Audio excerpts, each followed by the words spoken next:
Welcome to another episode of the Ableton Music Producer Podcast. This is Dan Giffen. Today, my new friend, MariGo. She's an awesome producer. Sullivan is a Seattle-based indie electronic pop artist and a newly Ableton certified trainer, which is awesome.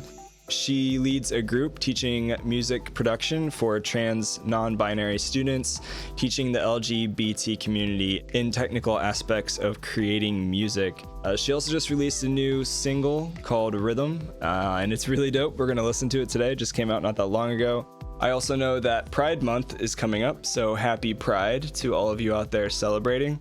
I also want to say that I'm in full support of all my Black brothers and sisters out there dealing with the Black Lives Matter movement. I'm in full support, and I encourage everybody out there listening to continue to stay educated, fight against injustice, and just love each other, because that's what it's about. Also, I have some very exciting news I can't wait to share with you. I am opening up the Facebook group, the member Facebook group for live producers online. I'm a firm believer that community is really important right now. We all just come together. The Facebook membership group was exclusively only for live producers members, and now I'm opening that Facebook group. If you'd like to join, just mention when I ask you questions, if you're a member, just say that you heard about this on the podcast, or just mention podcast. And I'll be posting a lot of Ableton Live tips and tricks and hacks in there. We've got some other Ableton certified trainers hanging out in there as well. And it's a good way to stay connected with me and other producers and get your music out there and learn some new things. So just go to Facebook and search Live Producers Online Members. Search for the Facebook group. If you want to buy Ableton Live, also encourage you to go to liveproducersonline.com/buy Ableton. It can hook you up with a discount. That's enough about that. And this is today's podcast with Sullivan. I haven't seen you in like a week, right? I know, yeah. It's been so long. It's been a really long time, yeah. Yeah. Yes. You have a nice studio setup though. I was digging it before. Yeah, I've got I've got my little, wherever I put like my stuff, got my keyboard. Yeah, random hoodie, laundry laying on top of the synth. Exactly. Yeah. Good. I think my dog's in here with me too. Oh, let me see your puppy. What kind of dog do you have?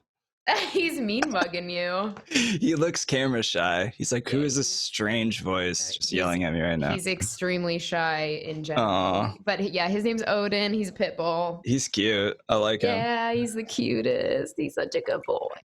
Is that a llama? It's a llama. An alpaca. I get them confused. I think it's a llama. Yeah, your studio's tight too. Oh, thank you. Yeah. You have a Moog Sub 37, don't you? I thought I saw one. No, I have a Arturia Mini Brute. Ooh, that's nice. Yes, I'm all about the V collection these days. But having hardware is just nice if you have space for it. Yeah. Or the money, for sure. Totally. That I got it recently. It's my first I have the Nord, for keys, but yeah, that thing sounds great. It's my first synth, the first love. Yeah. It's and it's not too crazy expensive, so I feel like buying a synth is like having a kid. It's like you fall in love with it. Totally. And it treats you well as you get to know it better, and it's not cheap, and it's a good relationship. Totally. I dedicate days to just messing around with it. Yeah, for good reasons. Cool. Well, I hit record, so we're live. But yeah, thanks for hanging out today. I met you for the first time a week ago when there was a small group of Ableton people got together and you showed us your process for live streaming on Twitch, which you have a pretty killer audience that's been blowing up on Twitch lately, as a lot of people are starting to jump on the Twitch platform. It seems like that's been going really well for you performing live. Yeah, for sure. So I've been streaming for almost 2 years now. And definitely in recent times, of course, I've definitely seen a little jump in numbers. I've just streamed more consistently since we're all stuck at home, which helps. And yeah, so it's been cool having a lot of new people come to the platform. Yeah, I've watched some of your live streams and you play a lot of different instruments, I think, which gives you a really cool advantage. So it's not always the same thing every time, but you have a cool setup. You've got a nice synth, you play guitar, you have really strong vocals, you have a nice voice, and you play a lot of different instruments and mix it up. So I think it gives you an advantage to have a lot of new, interesting content, like every time you go live, for people to say like, okay, what's she going to do tomorrow? You know? Yeah, for sure. I do find that helps. It's sort of like the obvious thing to just kind of like sit and play guitar or piano. It definitely takes, more involved setup to like involve Ableton and many instruments, but it's worth it. It makes it so much more fun for me too. Like, Yeah. and I feel like it's helped me get so much better as a performer too. Just like, because everything I do on stream is just like made up. I'm just like trying shit. You know what I Right. mean? Yeah, no, So for yeah. sure. Just like, maybe this will work, maybe it won't. We'll Yeah, find out. yeah. I have no idea. I have no idea, but that's like I love that about it. And I think that's actually what people really like is sort of the genuine nature of streaming Yeah, live. totally. And for sure. And like, honestly, people are always going to fail no matter what they do. But if you just go into it like, I'm going to have fun, I'm going to create something new. We don't really know how it's going to turn out, but like, I'm just going to do my best. And like, it's worked out for you. It's always good. So like, how did you get started with Ableton and producing music? Like, how did that come about? Yeah, so I feel like that always can be a really long story, It but is. We could spend the whole episode just talking about that. But yeah. So like my music journey started super young. I come from a classical music background. Started playing piano probably at like age 4, something crazy like that. And then that's impressive. yeah, well, I have older sisters, and so like, when you see your older siblings doing things, so I think what happened was like I think they started when they were like 7 or 8 because I'm the youngest by many years, like 4 years. And then so when I was like 4 and they were 8 and they were taking piano, I was like, I really want to do that. And I would like try to do shit by ear, which is weird. And then so they were like, okay, you're super young, but I guess we'll just throw you in here. Yeah. So yeah, so I started like playing piano really early, and then I always liked to sing, so I was singing in choirs and stuff my whole life. And then I ended up going to school undergrad for vocal performance, and focused mostly on like classical rep. Where'd you go to school? University of Denver Okay. in Colorado. So and you had to balance it with the outdoor activities, you know what I mean? Yeah, I mean, it's beautiful out there. Yeah, it was great. So I'm in yeah, Indiana. We have cornfields. That's about it. yeah, I'm from Chicago originally, so Oh, okay. Right I'm on. familiar with Indiana. I love Chicago. Totally. Yeah, it's been a while since I've lived there, but yeah, Chicago's pretty cool. Yeah, so and then like by the end of college, I think I just kind of was really over the classical music scene. Like, I don't know, I felt like I had always really liked pop music. I'd, written songs here and there, and the classical music world, I just by the end I got really turned off by it, by various things that happened. And what I actually did after that was I decided to like not do music myself, and I just worked really in close proximity to music. So I like had various jobs. Like I worked for a symphony for a while. I managed a small opera company in LA for a while. That's and cool. then yeah, it was all cool, but it was almost like really hard because I was like so close to it but not doing it myself. Yeah. And it was Yeah. just like that diversion that happened that eventually was the thing that brought me back to music. Was I was like, I can't do this anymore. It's like torture. Like Right. seeing these people on stage, like doing things that I want to be doing, and like just being on the sidelines, blah blah blah, whatever. Yeah. I feel that. Yeah, and like a whole nother thing I could spend like an entire day talking about. I got super sick from living in a place with mold. Oh, geez. Like bedridden sick. I was sick for like years and years and years. That's not good. Yeah, I like had to drop out of school. I moved back in with my parents. I just needed like full on medical care, all this crazy stuff. Wow. You're doing better now though, right? Like yeah. Okay, Yeah. good. That's I good. definitely have like some like lifelong, I think, sort of autoimmune stuff, but it's manageable, totally manageable at this point. No more than any other person deals with, I think, because we all have shit. Yeah, and I think that just really changed like my whole, like any sort of life-threatening thing does. Sure. Very much like changed my whole perspective and was like, why the fuck am I not doing music? That's really what I want to be doing. Yeah. Back to trying to make this short, I ended up taking a class at Beat Lab Academy in LA. Oh yeah, with Yuta Benatar, and I know some of the trainers there. Yeah. Yeah, like Yuta and Mike are like my homies. They're the best. Yeah, so I just was like, you know what? I just need something to like spark my music love again. And so I decided that thing would be learning Ableton. And so I found that course, took it, and then like from there it was just like See ya. Right on. And that was like 2016, I think I read. I started the class at the end of 2016. Yeah. Okay, yeah. I was trolling your bio. I was just fact checking myself. Uh, so who'd you say some of your biggest influences are now? Like you said, you grew up classical music and then you kind of like transitioned into like electronic music, and now you're just like bridging your history of classical composition with Ableton. And what does that look like as far as like, how would you describe your sound and who are your influences? Yeah. I feel like I have like a really weird, like, I mean, yeah, like kind of like eclectic mix of influences, like because I come from classical background. I also was like super into jam bands, like Oh yeah. like I If got you had to name drop a few, who's that? Like Dave Matthews? Well, no. When I think of jam bands, like in my childhood growing up, it's like Dave Matthews. That's just that was like the cool high school band to listen to, like. Yeah, no, I was in a little deeper than Dave Matthews. That's good. Like Grateful Dead, Fish, String Okay, I like it. Some like like Yonder Bound String Band, some bluegrass jam, like stuff like that. Yeah, nice. Like right, like the hippies. I'm into it. That's great. Awesome. Yeah, so that was kind of like what I really loved, like late in high school and into college. Then I think from there was sort of a natural flow into like more electronic jammy stuff like Flying Lotus and I love Flying Lotus. Tribe and like even like Pretty Lights. I love Pretty Lights. Mainstream. Yeah. I saw them in Chicago with this live band a couple years ago. It was amazing. I saw them at Red Rocks. Damn. I bet that was good. Wild. It was wild. Yeah. And so, and then as I've sort of like gotten more into like the actual production myself, now I sort of turn to like strong female influences. So some of my faves these days are like Grimes, Rachel K. Collier, Imogen Heap is super cool. Like I just love her like inventiveness. She's amazing. Her MIDI gloves. Yeah, the MIDI gloves. She's cutting edge. Like she's an inspiration, I think, for a lot of female producers. Yeah, totally. Yeah. Like I really like Kimbra. Like I'm not sure how much producing she does, but definitely like sort of a master of technology for performing. Yeah, kind of like some people that I'm always listening to and watching for inspiration. I love it. Yeah, well, you are dropping a new single tomorrow, which is Friday, the 29th of May, 2020. For those listening, it's already been released. And also, if you don't mind, I'd like to actually preview like a second of that right now for the listeners.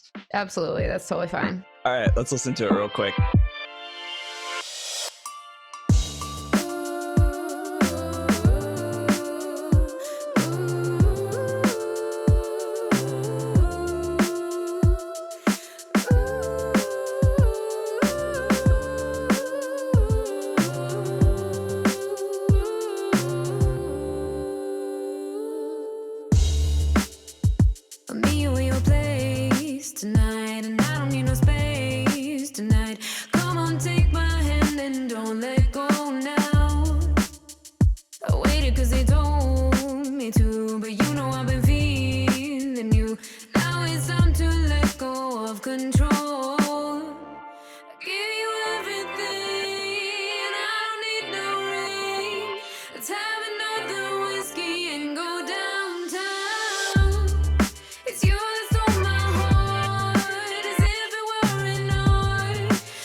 This is a super dope track. I really like it. And so how did this song get started?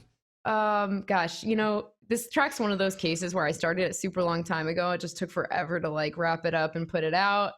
But so this song was, I wrote this one, let's see. So the inspiration for this one, kind of like a typical like early love song, like it's actually about my current fiance, but like we it's specifically referencing like an early date we went on where we like got drunk, like went to like Sunset Boulevard, saw some comedy, and just kind of like that early fun stage, and like just like that driving need to like see them, and like yeah, it's just, you know, it's like on fire. So Yeah. yeah, so that song's about just that. So Cool. yeah, and I think the way I started this track, I think I had just gotten the Nord, played some stuff, like made like a keys sample, and then just Yes. like messed it with it a lot, which is like sort of forms the basis of the track, is this weird like reverse kind of keys sample. So Yeah.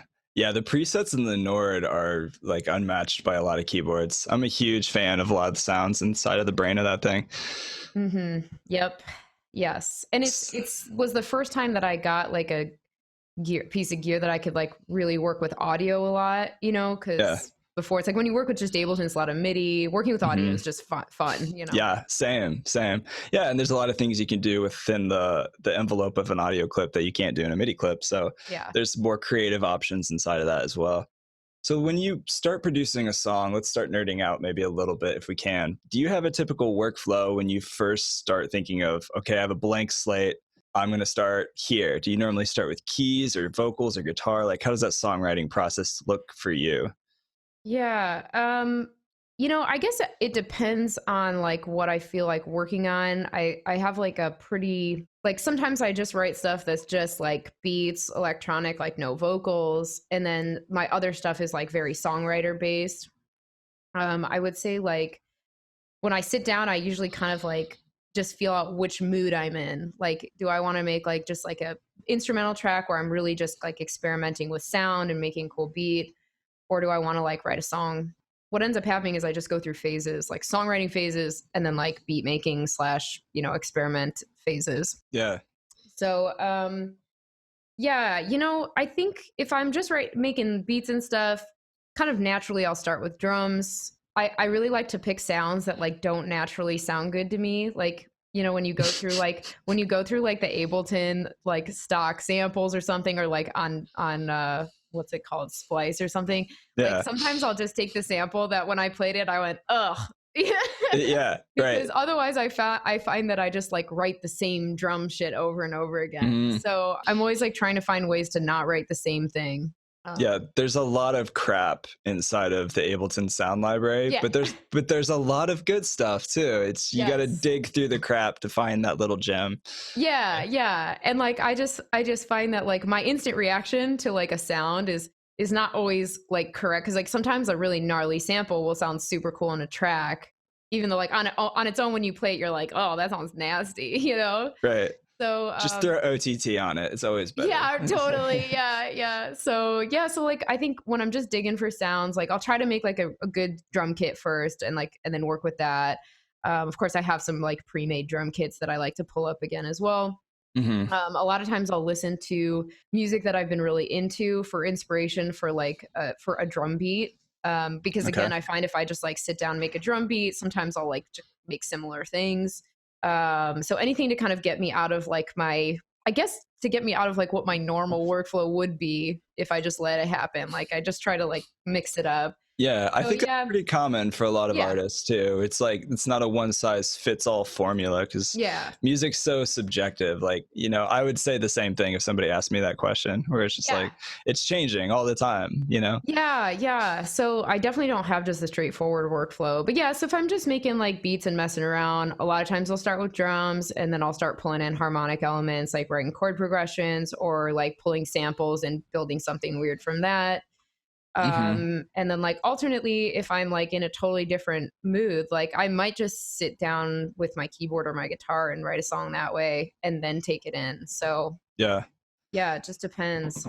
You have a great voice, by the way. And can you talk us through a little bit, maybe for those who are vocalists listening? We have a lot of bedroom producers in this audience listening to this podcast. If for somebody who is like nervous about singing and like processing their vocals, do you have like a typical chain that you build for your voice? Like, you don't have to go into super detail, but maybe for people who are just curious, like can't really get a good sound out of my voice. Yeah, absolutely. That it takes a while to get that down for sure. I mean, I would say I probably don't even have it as good as it could be. But honestly, live performances for Twitch, I use a condenser mic. But yeah, so basic chain. I mean, obviously, there's a number of compressors on there to smooth things out. I like, let's see, what do I use? I like the Fab Filter compressor. I like... Yes, the Pro C. Yeah, I use the Waves Arvox sometimes. Ableton's glue compressor is great too. Big fan. Yeah, so I'll use those for sure. I always obviously cut all the lows out of my voice. And I find that that's actually a really important step to finding exactly where you should cut the lows. So like definitely play around with that and don't just be like, yeah, I'm going to chop it at 100 and leave it, you know? Right. Also for different songs, it might be a different low cut level, right? So sure. I mean, for female vocals, for my voice especially, I find like a good high shelf really brightens it up, sounds awesome, but then I have to be very careful about the harshness coming out or the S's. So I definitely also have a bunch of like de-essing tools. If you had to pick one de-essing tool, what would it be? One? Gosh, you know what? I think that the built-in de-esser in the Nectar plugin is really good. For the win. Totally. I actually did a webinar yesterday on that. So I'm excited to hear you say that. Yeah. I like, you know, the Nectar suite has so many things. I'll throw it on just for that de-esser. Dude. So I'd say if I had to pick one, I have like 8 different things that I use, but if I had to pick one, that one is pretty dang good. Yeah, I bought like the Waves de-esser, and I think I like the Isotope one. The Nectar one is better, I think. Maybe. Yeah. Ableton has a DS preset as a compressor that I've used before, but it's not my favorite. So yeah, I've found that that one doesn't quite work for me, at least for my voice specifically. It's not in the right. Yeah. And that's great. That's a good thing to say too, because if you took Barry White and you ran him through your vocal chain, it's probably not going to have the same outcome because everybody's voice is different. So yeah, and like that's like voices are so like I'm just giving you like what works for my voice, but yeah, like vocal chains are very specific. You know, how much to compress, you know, that kind of thing. The S, like your S's, everybody's S's are in a different frequency range. Like they're all close, but like mine's just slightly different than the next person. So it's definitely tricky. Anyway, just to finish that off, I love Valhalla Vintage Verb on vocals. Also the Convolution Reverb Max for Live. Yes. Sounds great. What else? Yeah. Have you played with Valhalla's new Supermassive plugin? I just downloaded it yesterday. I haven't used it yet. I'm excited. It's fun. It's like Vintage Verb had a baby with like shimmer or like frequency echo. It's weird. Cool. Yeah, it's a good time. Yeah, I'm excited about that one. Is there like a delay function in there? Yeah. So it's a little bit of a hybrid of things. Cool. Yeah, it's super fun. So talk about your live performance. I know that you posted on Facebook today a So Far performance show that you played back before the whole pandemic thing. What was that experience like? You did So Far for, it was like a nice live recording. Looked like you had a great turnout. It was an awesome performance. I watched it. And that was to your single, What Are You Doing Now? Which I would say is probably one of your more popular songs. Would you say?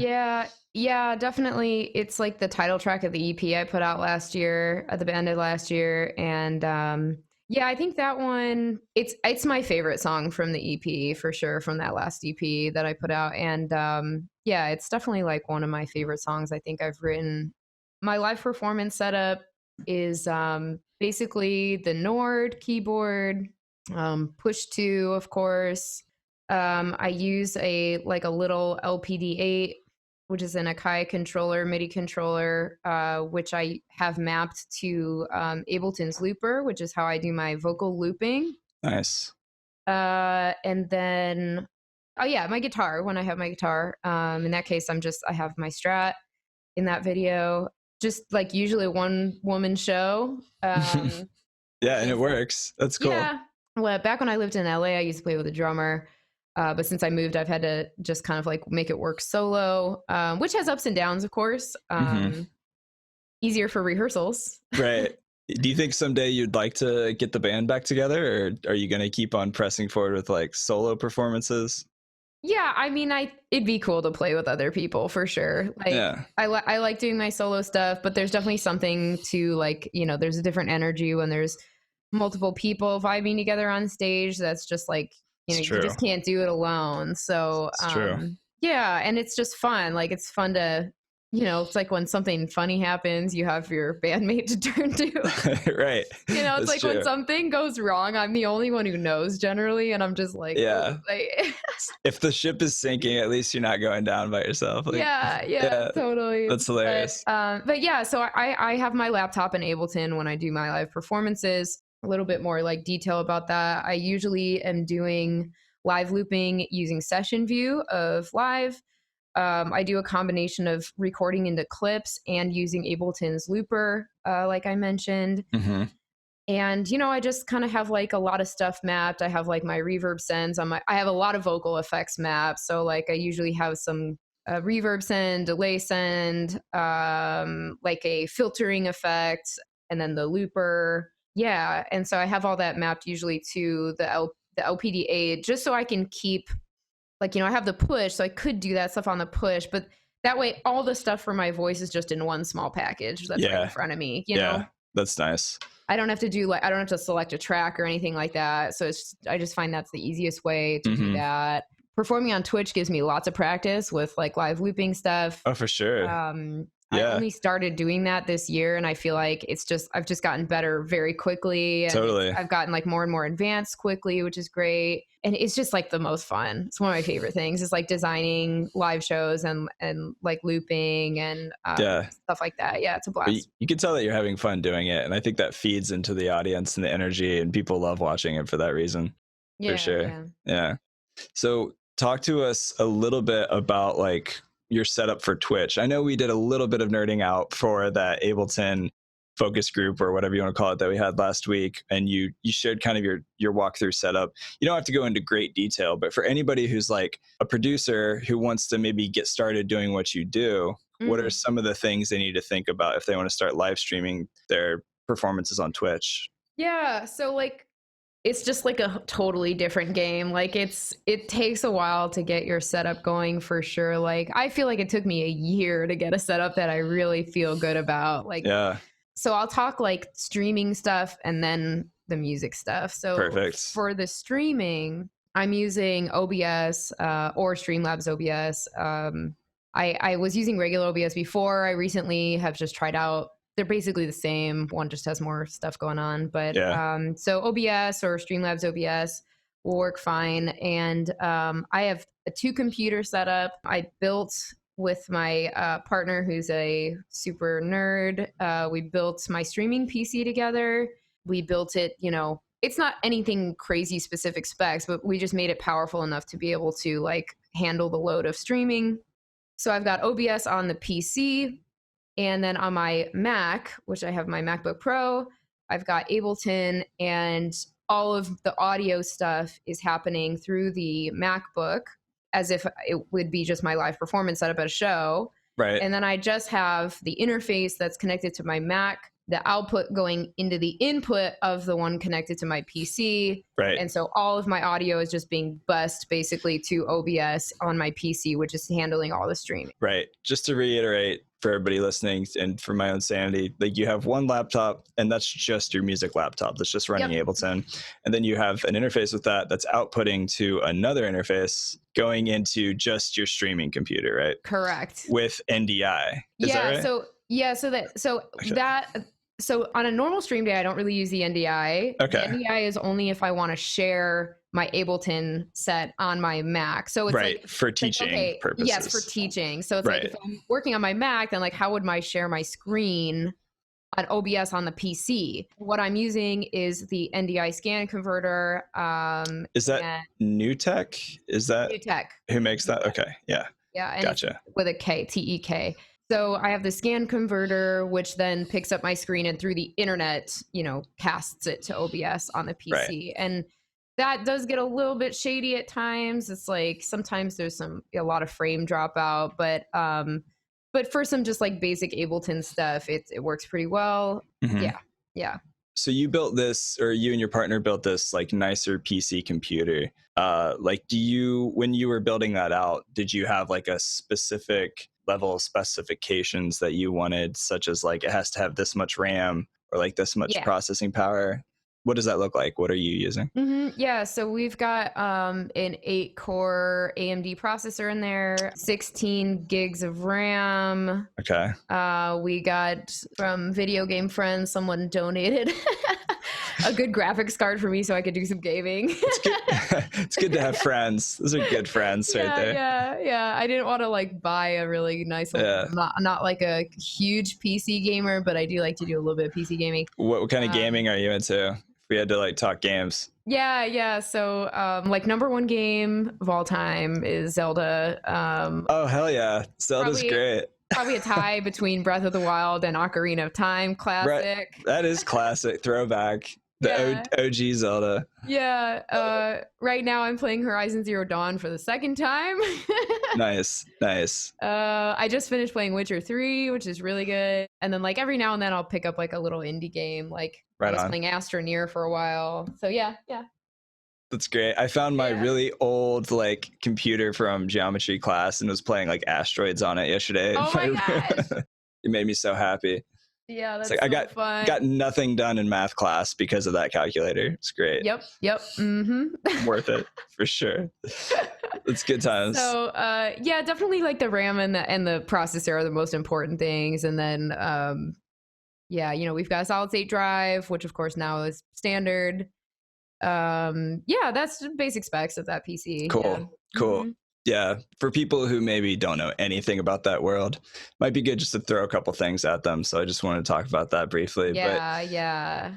And then as far as like the music side, it's basically the same setup as I use for live performance. So the Nord Push 2, I've got Ableton running, I'm recording into clips. I've got like very specific chains that I use on everything. I have some like audio effect racks that I put on like everything that just have simple effects like reverb, delay, that I could just like instantly create an interesting sound out of like a basic sound. So I don't have to do a lot of designing in like slowly designing things in real time. So I have tools to make it a quick performance, Yeah, for sure. Yeah, that makes sense. And you want to make your computer happy and not cry. So it's like that balance of like, how much do I put into my actual project before that little CPU load meter starts like spiking, your computer's sweating. Yeah. And I'm not using a ton of plugins for this. For Twitch or for just live performance in general. A lot of built-in stuff. Mm-hmm. And I also noticed the update, and maybe you've noticed this too, from 9 to 10, it seems like you can push Ableton a little harder than you could in 9, in my experience. Yeah. I think that's true. But yeah, I mean, describe what made you pursue getting Ableton certified. I mean, you're an educator, not just a performer or producer, but I mean, you teach, like we talked about, a lot of people, a lot of females in the LGBT community, and you have private lessons and course that you teach online. Talk about that. Like, how did that get started? Yeah. So, so back when I was taking the class at B Lab, my class was me and 11 guys. So it was every once in a while, a girl would pop in who like missed a class. So it wasn't always just me, but it was almost always just me. And I kind of like, I've always liked to teach. I teach yoga like on the side always. Just like another passion of mine. And so I think I have like an addiction to like really difficult certifications, because I also have like a really unique, rare like yoga certification that is like takes like 5 years to get. Wow, that's cool. Yeah, it's like, it's impressive. I think at this time it's more of like a mental problem, but yeah. So yeah, I've always really liked to teach. Getting deep. Yeah. So I've been teaching yoga for like 10 years, and I've always found like I've had like a knack for teaching and really enjoy it. Mm-hmm. And then when I took the class and it was just like me and all guys, I was kind of like, all right, this is ridiculous. Like, it should not be like this. I agree. And then I just kind of like thought about the barriers to women participating or learning about more technical aspects of music. I think that a lot of the problem is like just sort of like the culture in music technology and just in the music industry in general, everything sort of being determined and led and everything by men, and like women not feeling safe to ask like stupid questions or like, you know, things like that, or like being worried that if they fall behind and things like that, and just not having the confidence because no one is told when they're a little girl that they should be a music tech nerd. They're told they should be a ballerina or a singer or whatever. And like, even my journey reflects that, because I started out as a singer and thought that I should be on stage and I should do this and this and this. It was actually clear to me from a very young age that I was interested in tech things. And my parents were actually supportive of that. And I still didn't really end up pursuing that because nobody else I saw was doing that. No, none of my girlfriends were doing that. Like, none of my musical influences were doing that, who you know, a lot of them were men. And so it just didn't occur to me. So I think as I just have gotten older, that has started to really upset me more and more. And so I think my interest in teaching and becoming a certified trainer was I almost just needed to prove it. And then I wanted to be a resource for other women who wanted to do this and didn't feel confident or comfortable or safe or whatever. And that's sort of become like my biggest motivator and passion in teaching. So my course that I've started teaching just this year actually is just a beginner music production course. And right now I'm only accepting students who are women, trans, non-binary. I will probably open up, you know, change it to doing like every other one or something like that, so I can accept more students. But I found that it's just what some women need. And the vibe in the class is very different from the vibe that I had at B Lab, which was great, but just different and not for everybody. I just, you know, I don't really know any girl who really wants to just walk into a room of 11 dudes and be the only one. I mean, that's a fair thing to say, though. I'm with you 100%. Like, I agree with everything you just said. And it's good to hear from your perspective these things, because you've experienced a lot of it from the beginning to end, and you're an Ableton certified trainer. And I think there's only 6 or 7 female Ableton certified trainers in the country. It might be 8, but it's something right around there. Which, I mean, that's a huge accomplishment, and for real. And I think there needs to be a paradigm shift. I'm not just talking Ableton right now. I'm talking in the music industry in general, for females to feel empowered, like they can do just as much, and shouldn't be any barriers to entry whatsoever. And, you know, it's not always black and white, but I would love to personally see more female producers, you know, rising up and having larger roles in the industry in general, because I think diversity is a beautiful thing. I really do. Yeah. And it's just like what I always think about is that I have 2 things I want to say. I don't want to forget. I want to do a shout out for Ableton in a second. Let me forget. Okay. So, but what I'm going to say is that, like, in the world of pop music, it's like half a songwriting game, half a production game. You know what I mean? Like, part of it's a song, part of it's the production that literally shapes the culture of pop music. And like the statistic that I've seen thrown out for the last couple of years is that 2% of music producers are women, which is disgusting. That's ridiculous. And like, if you think about it, that means that literally the culture of pop music is almost 100% shaped by men because of how big of a part of it the production is. And not only the production, but the mixing and mastering. And those are also roles that are just completely missing women entirely. And like, it's just, they are such important, powerful roles. Like the songwriter, the singer, the performer only have so much. Whenever I bring this up to like men who are like, you know, not that aware of these things, they will say things like, God, it just seems like women are killing it in music. Like there's such great, like strong female artists, you know, like Cardi B and Beyonce and Lady Gaga, blah, blah, whatever, you know, everybody. Right. But it's like, that's only part of the game. And that's the part that's the most visible. Right. And even that part that's most visible, I think, is still like 30% is women. But like, it's like there's this whole part that's not visible that is just completely lacking female presence, which is nuts. Well, I mean, and think about how far would Beyonce or Cardi B be in their career without a producer? Yes. Like you got to have one, right? For that role, right? They're the artist, they're the singer, but nobody, all the fans don't really think about the producers that are actually making their music come alive, Yes. Yes. and like you were saying, that's that bottom 2% of females behind the scene. And yeah, so there has to be a change. And I'm actually really inspired to see, like, I think there is a shift happening now more than ever, for sure, in that department. And I think it's really cool what you're doing with teaching, because there maybe are some young female producers out there, whoever, that maybe feel a little intimidated sitting in a classroom surrounded by like 15 other dudes. Yeah. And it's not always like a right or wrong thing. Those 15 other guys might be great humans, but it's the fact of like, that might be intimidating for a lot of people, right? Like, that's like, I mean, for me as a guy, like sitting in a room of like 15 women, like I wouldn't be angry about it, but it wouldn't be as comfortable if there was like if there was other guys in the class. Yeah, it's just so. And that's like, I was so lucky because at Beat Lab I had a really nice class, and like also like they've done a great job at now hiring some female teachers, but like when I was there, it was all male teachers too. And like I feel very lucky because they were wonderful. Like I can't speak more highly of Yuta and Mike Barbisi. They're just wonderful mentors and very inclusive and encouraging, and my classmates were really nice too. But like, it was a fucking bro fest, and it was, who's cooler, and they all had a DJ background, and I'm a freaking classical singer, like. Yeah.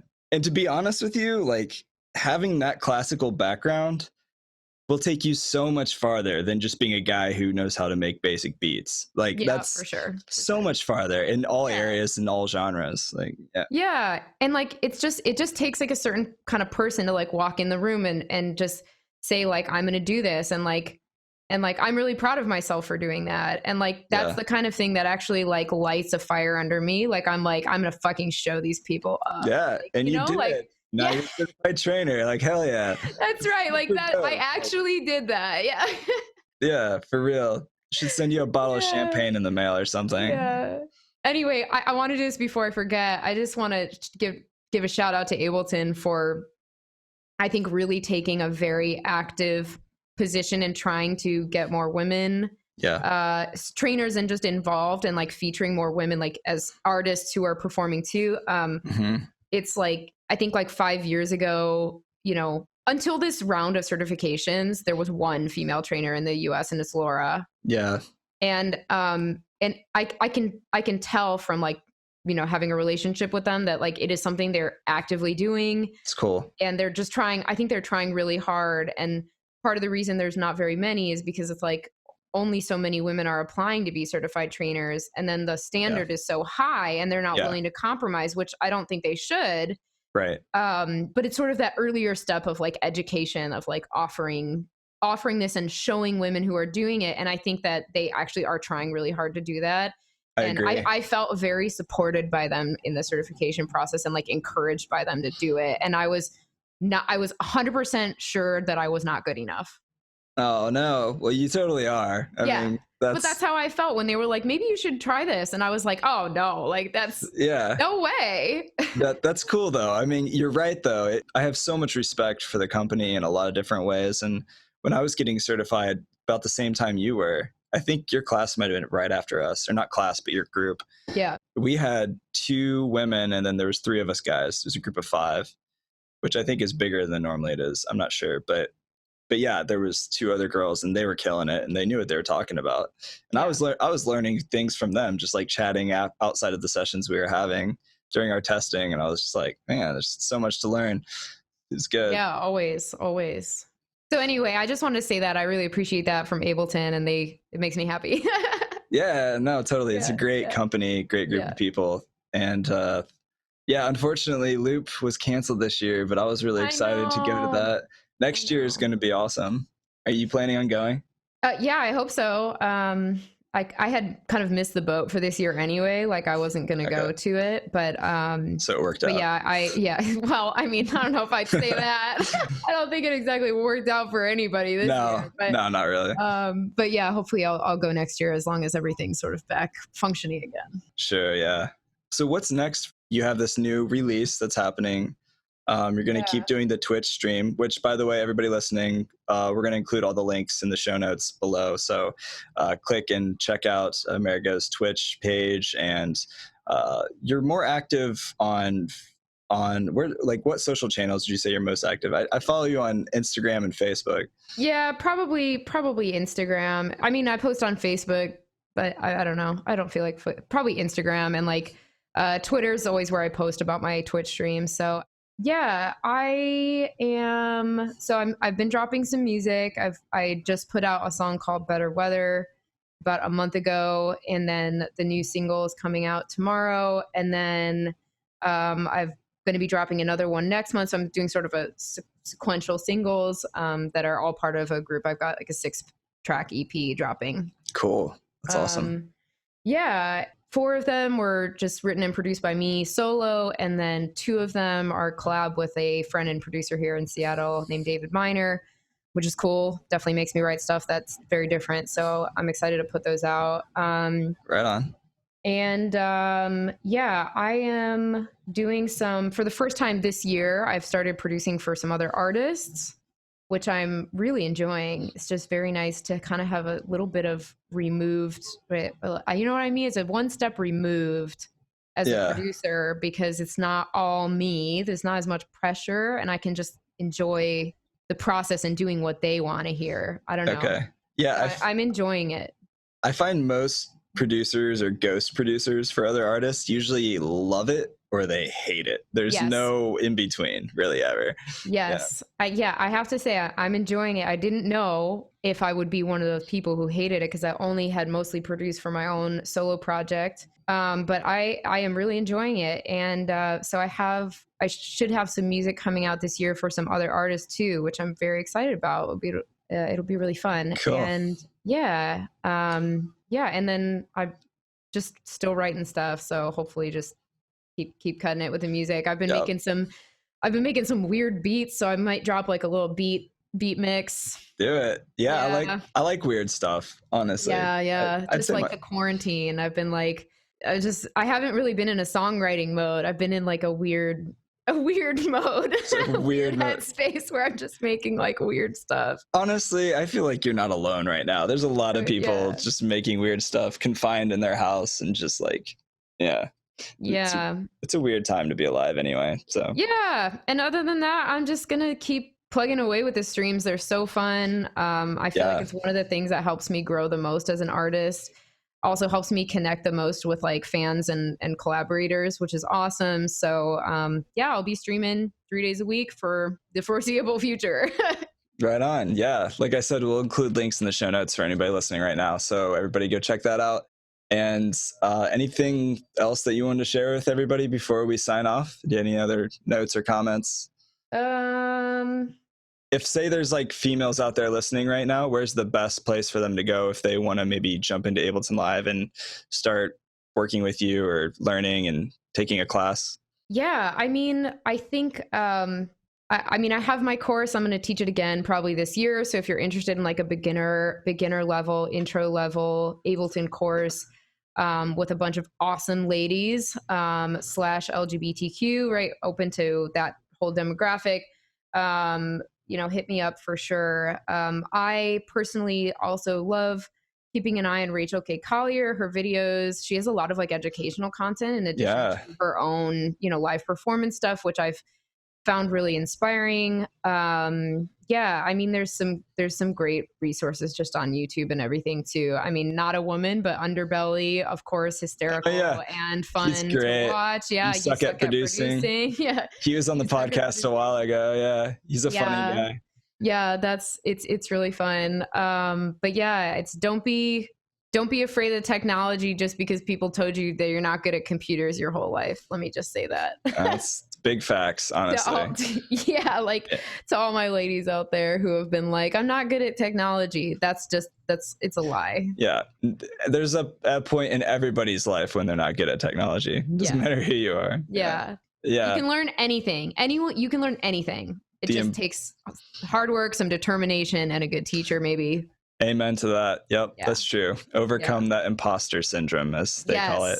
Yes. Yeah. I'm glad you said that. I think that's like the number one thing that we face as women is that imposter syndrome. Yeah. It's no joke. It's very, very hard. But yeah, just gotta learn to recognize the self-doubt that you're just talking to yourself. You know what I mean? You have to learn to recognize that it's actually not the truth. Almost like building muscle. It's like you have to practice learning when you start telling yourself those things so that you can shut it off faster. Yep. Because the faster you can shut it off, the quicker you're going to start creating things. Mm-hmm. So just go to the gym, everybody, and build that muscle. Yeah, for sure. Anyway, cool. Well, it's not Marie, it's Mari, right? Correct. MariGo. Okay, everybody. Like calamari. That's the one I give, like calamari. You should make a track and have like little calamari with like smiley faces as like the album art for it. I'll make like a rap meme where I'm like, my name's Mari, like calamari. That's the same rhyme. I think it would be great. Cool. I would listen to it. MariGo, everybody, like calamari. Thank you for hanging out. It was great seeing you again. And everybody check out the links in the show notes. Like I've said, listen to her music. It's good stuff. Check out the Twitch streams, always entertaining.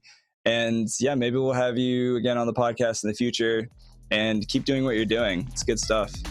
Cool. Thanks for having me. Yeah, absolutely. Yo, thanks for listening to the podcast today, everyone. If you want to go deeper with your Ableton Live skills, or you want personal help on your projects, check out the Basic or Pro membership. Just go to liveproducersonline.com and hit the fat green join button. I would love to see you on the other side, help you work on your tracks. You can also submit your tracks to me as a active member once a week, and we do this track feedback live in the Facebook group. It's been really fun. We've done it 3 times every Monday. You can send your songs to me. I'll live stream them and then give my personal feedback and some mixing tips, production ideas. Just a good way to get involved in the community, get your music out there, and to learn new stuff. So thanks for listening to the episode again, everyone. Much love, and yeah, go follow Mari. She's pretty cool. I'll see you guys next time.